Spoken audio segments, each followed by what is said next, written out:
I was sitting in the passenger pickup lane outside the Garfield Medical Pavilion on a Tuesday afternoon in October when I heard my mother say it. The exam room wall was thin. I know that now because I had been sitting in that particular waiting room. Plastic chair, third from the left, beside the rack of outdated wellness magazines, for going on 4 years, and I had learned its acoustics the way you learn the sounds of a house you have lived in long enough. I knew which rooms carried voices and which swallowed them. Room 4 carried voices. My mother was in room 4 with Dr. Okonkwo, her rheumatologist, and my Aunt Riva, who had driven up from the coast for the week to visit. I had stepped out to refill my mother's water bottle at the fountain down the hall. I was walking back. The door to room 4 was not fully latched. My mother said, "Priya takes me. She doesn't really have a life of her own anyway. It works out." She said it lightly. The way you explain a convenient arrangement. The way you might say the pharmacy is on your way home, as a logistical fact, offered without examination, because the fact has never required one. I stood in the hallway with the water bottle in my hand. I did not push open the door. I did not say anything. I walked back to the plastic chair beside the wellness magazine rack, and I sat down, and I held the water bottle in my lap, and I looked at the wall across from me, which had a framed print of a lighthouse on it, and I counted the boards in the frame until Dr. Okonkwo's door opened, and my mother came out with her new prescription and her follow-up card and her expression of mild satisfaction that everything had gone according to plan. She said, "Ready?" I said, "Ready." I drove her home. I carried her bag inside. I made sure the new prescription was in the right organizer section. I drove back to my apartment on Kellner Street, and I sat at my kitchen table with my hands around a mug of ginger tea, and I did not cry, and I did not call anyone, and I let the thing I had heard settle into me the way a stone settles into still water, quietly, completely, without asking permission. My name is Priya Ravanel. I am 36 years old. I work as a senior technical writer at a medical software company downtown, which means I spend my days translating complicated clinical information into language that ordinary people can understand, which is perhaps the most useful skill I have never once applied to my own family. I have a one-bedroom apartment on Kellner Street with a window above the kitchen sink that looks out onto the roof of the building next door, where someone has been keeping a small container garden for as long as I have lived there. I have a jade plant on my windowsill, named after no one in particular. I have a standing Friday night video call with my 2 closest friends from graduate school, both of whom live in different time zones and both of whom have been gently concerned about me for approximately 4 years. I have a life. I want to be absolutely precise about that because everything that follows will make more sense if you understand it from the beginning. My mother's name is Mina. She is 63 years old.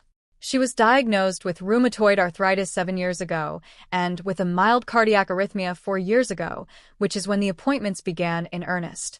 Before that, there had been occasional visits, the annual physical, a specialist consult here and there, and my father had taken her to most of them. My father passed away 3 years and 8 months ago from a stroke, 7 months after the cardiac diagnosis, which left my mother alone in the house I grew up in, 40 minutes from my apartment, with a calendar full of medical appointments and a family that reorganized itself around her needs the way furniture reorganizes itself around a new and permanent fixture. I was the reorganization. My brother Arjun lives in Phoenix. He calls every Sunday and sends money for the holidays and has visited 3 times in 4 years, which is not nothing but is also not driving to the Garfield Medical Pavilion on a Tuesday afternoon in October. My mother's sister Riva lives on the coast and visits when she can. My mother's neighbors on Whitmore Lane are kind people who check on her but are not family and cannot be expected to navigate the particular terrain of her medical paperwork and her preferences regarding which pharmacies she trusts and which waiting rooms make her anxious, and how she likes the seat adjusted in the car. I could do all of those things. So I did. In the beginning it felt like love because it was love. I want to be careful to say that. I am not telling you this story to argue that caring for a parent is not a form of love, or that I regret having shown up. I showed up because my father was gone and my mother was frightened, and there was no one else close enough to do it, and I am not a person who can watch someone I love be frightened and do nothing. That is not who I am. It may be the central fact of who I am and the central problem of who I am, and perhaps those two things have always been the same thing. What I am telling you is what happened to love over 4 years of Tuesday afternoons in plastic chairs. Love, without acknowledgement, without relief, without anyone asking if you are all right. Love, in those conditions, changes. It does not disappear, but it gets buried under something else. Something that looks from the outside exactly like love, because it performs all the same functions, but feels from the inside like a weight you have agreed to carry for a trip that was never supposed to be this long. I drove my mother to 206 appointments in 4 years. I counted these too. I counted them in a spreadsheet I had been keeping on my laptop, not because I intended to do anything with the information, but because I am a technical writer and my instinct when something becomes complex is to document it. 206 visits. Cardiology, rheumatology, physical therapy, the dental consult, the ophthalmology check, the follow-up after the follow-up. I adjusted my work schedule 206 times. I sat in waiting rooms for a cumulative total of, by my estimate, 312 hours. That is 13 full days of my life spent in rooms with outdated wellness magazines and lighthouse prints, waiting for my mother to come out and tell me everything went according to plan. She never once asked how I was doing on the drive home. I noticed this approximately 8 months in. I noticed it with the detachment of someone logging an anomaly in a dataset, and then I put it away, and then I noticed it again at 14 months and again at 22, and each time I put it away. Because bringing it up felt like asking for something I should not have to ask for, and asking for something you should not have to ask for is its own particular kind of exhausting. My Aunt Riva, visiting from the coast, went with us to the Tuesday appointment because she wanted to see Dr. Okonkwo's office and because she and my mother had plans for dinner afterward. I had stepped out to refill the water bottle. The door to room 4 was not fully latched, and in the thin acoustics of the Garfield Medical Pavilion, I heard my mother describe me to her sister the way she would describe a standing household arrangement. She doesn't really have a life of her own anyway. It works out. I drove home from my mother's house in the kind of silence that is not empty. It is full. It is full of everything you are deciding not to say out loud yet because you have not yet decided what to do with it. I sat at my kitchen table. I made ginger tea. I looked at the window above the sink and the container garden on the neighboring roof, which still had a few late-season tomatoes going, small and determined, and I thought about what it meant that my mother believed what she had said. Not that she had said it to wound me. I was clear on that sitting there with my tea. My mother is not a woman who deploys cruelty with intention. She is a woman who looks at me and sees someone without competing obligations, without a life that presses back against the edges of her schedule, without anything that would make my presence at her appointments feel like a sacrifice rather than a logical extension of my natural availability. She believes this because I have spent 4 years making it appear true. I have rearranged and absorbed and smoothed over and shown up in such a way that the machinery of my disappearance has been completely invisible. She has never had to see it because I made sure she never had to. The problem with being very good at making yourself invisible is that eventually people start to believe that is simply your nature. I opened my laptop. I opened the spreadsheet with the appointment log.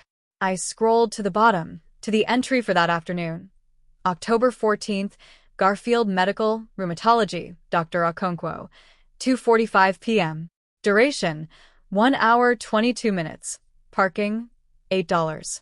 I looked at the number at the top of the sheet. 206. Then I opened a new tab.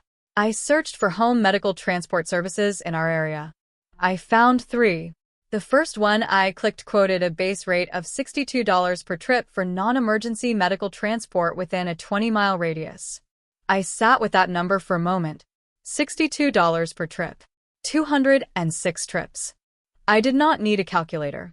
I am a technical writer. I did the math in my head. $12,772. That was, conservatively, the market value of what I had provided over 4 years. And that was before accounting for the 312 hours in waiting rooms, the schedule adjustments, the prescription pickups, the phone calls to insurance companies on my mother's behalf, the medical history summaries I had typed up and kept in a folder on my phone so I could answer questions quickly when doctors asked about medication timelines. I closed the laptop. I finished my tea. I went to bed at 10:23 p.m. and lay in the dark and thought about what I was going to do, and by the time I fell asleep I knew. I did not call my mother the next morning. I did not call Arjun. I did not call Riva. I called my friend Delia, who has been my closest friend since our first year of graduate school and who now lives in Edinburgh and who, despite the time difference, answered on the second ring at what must have been past midnight her time. I said, "I heard something today, and I need to tell someone before I decide what to do with it." She said, "Tell me." I told her. The appointment. The hallway. The thin wall. My mother's voice explaining to her sister that I didn't really have a life of my own anyway. Delia was quiet for a moment. Then she said, "How long have you known that she thought that?" I said, "I think I've known for about 2 years. I just didn't have the audio." Delia said, "What are you going to do?" I said, "I think I'm going to stop." She did not tell me I was wrong. She did not tell me to think it through. She said, "Okay, what do you need from me right now?" That question. That specific question. I had not been asked it in so long that it took me a moment to understand what she was offering. Not advice. Not a verdict. Just, "What do you need?" I said, "I just needed to say it out loud to someone who sees me." She said, "I see you." We talked for another 20 minutes about other things, her daughter's new school, a book we were both reading, the container garden on my neighbor's roof. By the time we got off the phone, it was past 1 in the morning Edinburgh time, and I felt, for the first time in a long while, like a person with a full outline. Not just the parts that were useful to someone else. All of it. My mother had her next appointment in 11 days. Cardiology. Dr. Ferrante's office on the east side. Second Tuesday of every month, 10 a.m., 90 minutes round trip including the parking garage, which was always more complicated than it should be. 8 days before that appointment, I sent her a text message. I had written it 3 times and deleted it twice before I settled on the version I sent. It said, "Mom, I want to let you know I have a work conflict on Tuesday and won't be able to drive you to Dr. Ferrante. You'll need to arrange another way to get there. Let me know if you have questions about the office location or the appointment details." Practical. Specific. No apology. No explanation beyond the surface one. She read it within 5 minutes. I know because the read receipt appeared at 7:43 p.m. She did not respond that evening. The next morning she called. I was at my desk at work, in the middle of a document review, and I watched her name appear on my phone screen, and I let it ring through to voicemail. I finished the document review. An hour later I listened to the voicemail. She said, "Priya, I got your message. I don't understand about the conflict. You've always managed before. I'm going to need you to explain this to me. Also, your cousin Seema is having her engagement party on the 28th and I need you to come early to help me get ready. Call me back." I listened to it twice. The first time for the content. The second time for what was not in it. There was no, "Are you all right?" There was no, "I hope the work conflict resolves." There was no, "I know this is a lot to ask." There was, "You've always managed before." There was, "I need you to." I did not call back that evening. I texted her the name and phone number of the first medical transport service from my search, and a note that said, "This service covers your area. Base rate is $62 per trip. They have good reviews." I've included Dr. Ferrante's address below in case you need it for the booking. She did not respond to that text. The Tuesday of Dr. Ferrante's appointment arrived the way Tuesdays do. Not dramatically, not slowly, just with the ordinary accumulation of morning things. I woke at 6:18. I made coffee in the small French press I keep on the counter beside the jade plant. I sat at my kitchen table and I looked at my calendar, which no longer had a block from 9 to 11:30 reading Mom, Cardiology, Dr. Ferrante. The block had been there for 2 years. Its absence had the quality of a room where furniture has been moved. You keep expecting to navigate around something that is no longer in the way. At 9:47 a.m. my phone showed a missed call from my mother. I was in a meeting. At 10:12, a text. I had to take a taxi. It cost $54, and the driver didn't know where the parking entrance was. I was almost late. At 11:31, after the appointment, the driver couldn't wait, so I had to call another one home. "This is very inconvenient, Priya." I read both messages at lunch. I sat in the small break room at work with my sandwich and my phone, and I read them, and I thought about the word inconvenient. I thought about 206 appointments. I thought about 312 hours. I thought about $12,772 in market rate transport, uncompensated, provided over 4 years by someone who doesn't really have a life of her own anyway. Inconvenient. I put my phone in my bag. I finished my sandwich. I went back to work. I want to tell you about the following weeks, because the shape of them matters. My mother called 3 times that first week after the cardiology appointment. I answered one of the 3. She said she needed to discuss the transportation situation. I said I understood it was an adjustment and that the service I had sent her the information for could be booked in advance. She said that was not the same as having family take you. I said I knew that. She said she didn't understand what had changed. I said nothing had changed so much as clarified, and that I was happy to talk more when she was ready, but that I had a deadline. I got off the phone. The second week, my Aunt Riva called. This surprised me slightly. Riva and I were not in close contact outside of family events, and told me that my mother was upset and confused, and that Riva hoped we could work things out. I thanked her for calling. I said my mother and I would find our way through it. I did not tell Riva what I had heard through the exam room wall, because I had decided very deliberately not to make that the instrument of this. I was not doing this to punish. I was doing it because I had finally understood what I had been participating in. Riva said, "She does depend on you, you know." I said, "I know she does." I said it without bitterness. It was the truest thing I had said in that conversation. The third week was when the voicemails began in earnest. My mother had, in the intervening weeks, reached out to a neighbor, arranged a ride through a community volunteer program for one appointment, and called the transport service I had sent her, once, reluctantly, and only because the volunteer program wasn't available. She had also, apparently, mentioned the situation to enough people in her orbit that my cousin Seema called me the Tuesday of week 3 to say she hoped everything was okay and that her mom had heard from Auntie Mina that I had been very busy lately. Very busy lately. This was, I understood, the version of events my mother was offering to the people in her life. Not, my daughter heard me describe her as someone without a real life and chose to reintroduce a boundary. Not, I said something unkind through a wall I didn't know was thin. Very busy lately. A logistical problem rather than a relational one. A schedule conflict rather than a reckoning. I told Seema I was fine and looking forward to the engagement party, and I got off the phone. The voicemails accumulated the way voicemails do when someone is not accustomed to not being answered. By the end of week 4 there were 11. By the end of week 5, there were 26. I listened to every single one of them. I want to say that clearly I did not ignore them. I listened carefully, each time, to see if something in them had changed.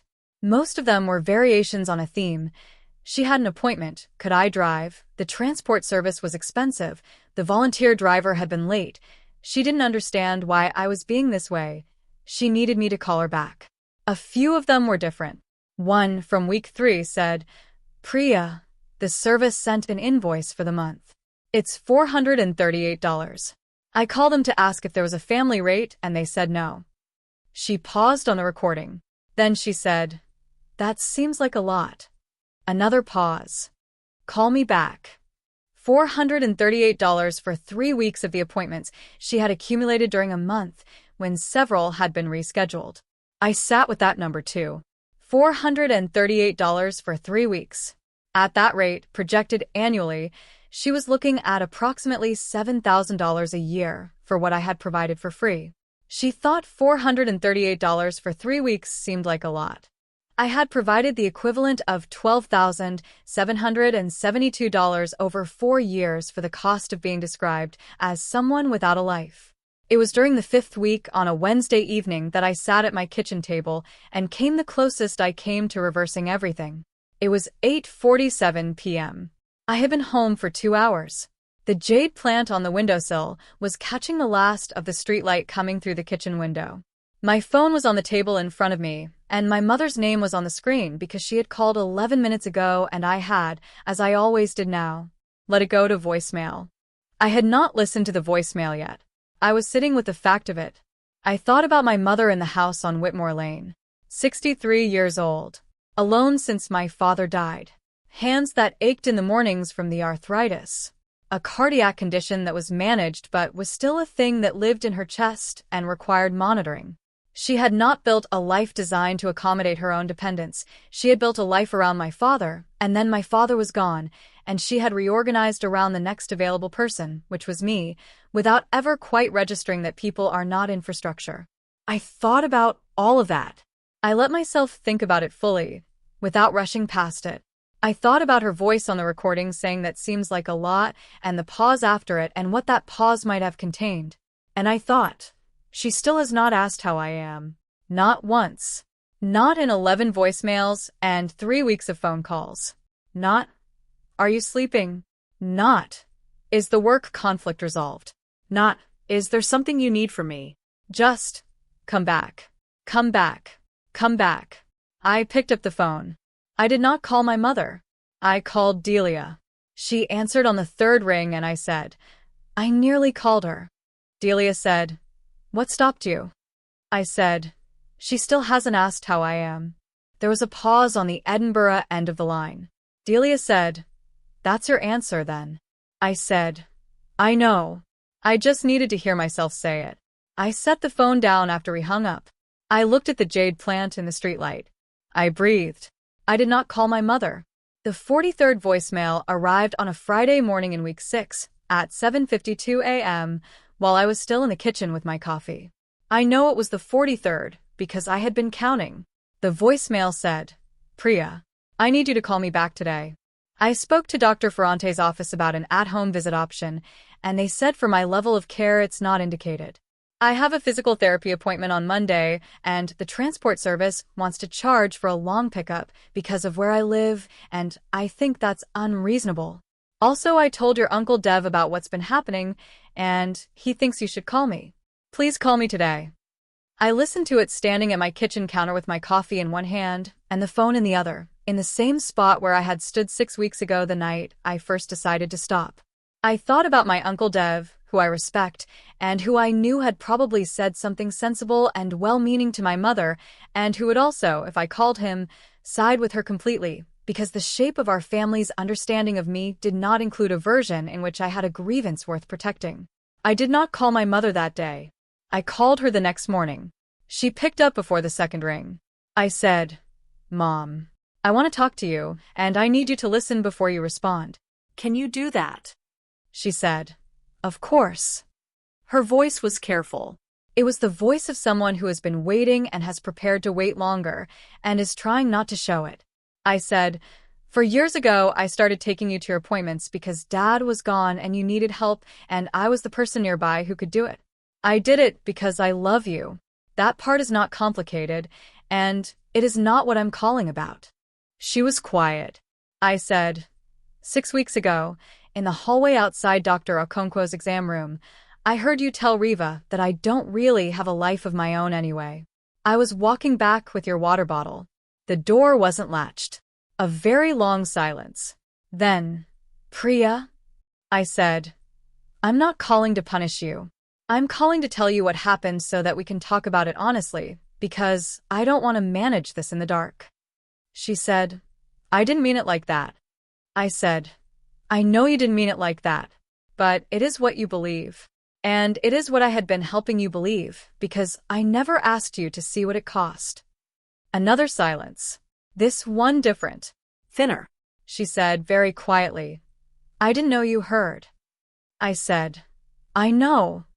We were quiet together on the phone for a moment. It was not a comfortable quiet. It was the quiet of two people on either side of a thing that had finally been named, and neither of them quite ready for what the naming changes. Then my mother said something I had not expected. She said, I'm going to need some time. I said, I know. Take it. She said, Are you going to keep not coming? I said, I'm not going to go back to driving you to every appointment, no. But I'm not disappearing. I'm your daughter. That's not in question. What I'm asking for is something different. I'm asking for you to see me as someone with a full life and to treat the help I give you as something I'm choosing, not something you're entitled to. A very long pause. She said, "Your father would have wanted you to help me." I had been waiting for this, somewhere deep down, without knowing I was waiting for it. I had rehearsed no response to it. I had not expected her to say it, and I had not known, until she did, exactly how heavy it would be. I said, "Dad also would have wanted me to be all right." We got off the phone 20 minutes later without resolution, but also without rupture. It was the most honest conversation my mother and I had ever had, which meant it was also the most uncomfortable one, and I sat at my kitchen table after it with my second coffee gone cold, and the jade plant on the windowsill in the late morning light, and I felt the particular exhaustion of a person who has finally said the true thing and is now waiting to see what truth does to the structure around it. Some debts are recorded. Some are carried in the body for years before the ledger ever opens. The months after that phone call were not simple. My mother and I did not arrive at a clean new understanding on a particular afternoon over tea. What happened was slower and less symmetrical than that, the way real things are. She called the transport service for the next 4 appointments without calling me first. That was something. She began, gradually, imperfectly, to acknowledge in small ways that her medical calendar was a demand she was making rather than a fact of the universe I was obligated to absorb. She said once, when I did drive her in March to a follow-up that I had offered to take her to, "Thank you for this." Just those 4 words. Unprompted. Not elaborated on. I said, "Of course." And I meant it the way I had always meant it. But something about the architecture of the exchange had shifted. She was offering gratitude. I was accepting it. Both of us were participants rather than one of us being furniture. My brother Arjun called me in February. He had heard, through the general family channel, that things had been tense. He said he was sorry he wasn't closer. He said he had always known I was carrying a lot. He said it in the way people say things when they have known something and not acted on it, which is different from not knowing, and we both understood that, and neither of us said it directly, and that was all right. Some conversations between siblings are for later. My friend Delia came to visit in the spring. We sat at my kitchen table, the same table where I had made all the decisions and listened to all the voicemails and counted all the numbers, and she brought a bottle of wine, and I made pasta, and we talked until past midnight the way we used to in graduate school, when time felt less accounted for. At one point she looked at me and said, "You look like yourself." I said, "I've been practicing. What I know now that I did not know 4 years ago, or chose not to examine. Care, given without limit and without reciprocity, does not stay love forever. It becomes a role, and the person giving it becomes defined by the role rather than by themselves, until one day they overhear themselves described from the outside and understand that the person describing them has completely confused the role with the human being playing it. I am not my mother's transportation. I am not her calendar manager or her pharmacy liaison or her insurance advocate. I am her daughter. Those things are sometimes expressions of that, when I choose them, when they come from a full place rather than a depleted one. The difference between a gift and an obligation is who decides. For 4 years, I told myself I was giving. What I was actually doing was consenting to an arrangement I had never agreed to, in terms I had never set, for a duration that had no end date. The spreadsheet I kept was not obsession. It was the part of me that knew underneath everything that this was a transaction and that the transaction was not balanced and that one day I would need to be able to point at the numbers. I still have the spreadsheet. I do not open it often, but I know it is there, and knowing it is there is enough. Showing up is not a personality trait. It is a choice, made again each time. The people who love you will eventually need to understand the difference, that your presence is something you bring, not something they are owed. A mother can love her child completely and still look through her. These things are not contradictions. They are the particular tragedy of people who care about each other but have never learned to see each other as separate. Some of the heaviest things we carry have no name until we set them down. I set it down. Not all at once. Gradually, the way weight leaves a body that has been resting long enough. And in the space where the weight had been, I found that my life had not disappeared while I was occupied with someone else's. It had been waiting, patient and quiet, like the container garden on the neighboring roof, small things growing in whatever light came through, persistent, entirely their own. I drive my mother to appointments sometimes now. I drove her last month to the rheumatology follow-up, and I sat in the plastic chair beside the wellness magazines, and I did not mind it. Because I chose it. Because it was Tuesday and I was free, and she is my mother and I love her, and I brought a book this time, and I got 3 chapters, and while I waited, she came out and she said, "Ready?" I said, "Ready." On the drive home, she asked me how the book was. It was such a small question. It was such an ordinary question. It was the kind of question that you ask someone when you are thinking of them as a person rather than a vehicle for your own safe arrival. I told her it was very good. I told her what it was about. She listened. She said it sounded like something she might like. I said I'd pass it along when I finished. We drove the rest of the way in a quiet that was different from before. Not empty. Not full of things being held back. Just quiet. The ordinary quiet of 2 people who have said the hard thing and are now sitting in the aftermath of having said it, which looks, from the outside, almost exactly like peace.